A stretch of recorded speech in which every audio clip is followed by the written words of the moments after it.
আসসালামু আলাইকুম। আমি মোহাম্মদ লিঙ্কন। আপনাদের কাছে নিয়ে আসলাম একটি ফুলের বাগান। যেহেতু গাঁদা ফুল অতএব বড় হয় না, এটা একটা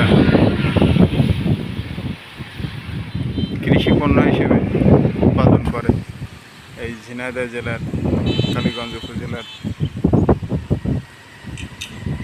কৃষকরা। এটা সারা বাংলাদেশে কিন্তু এইভাবে ফুলের চাষ করে এই গাঁদা ফুলগুলো সাপ্লাই দেয় সারা বাংলাদেশের ফুলপ্রিয় ব্যক্তিদের কাছে পৌঁছে দেয়।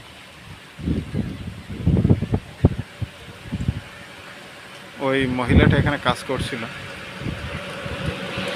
পরিচর্যা করে বাড়ি চলে যাচ্ছে। উনি একজন গৃহিণী, ওনাদেরই এই ফুলের এই ছোট্ট বাগানটি। সকলকে ধন্যবাদ। আসসালামু আলাইকুম।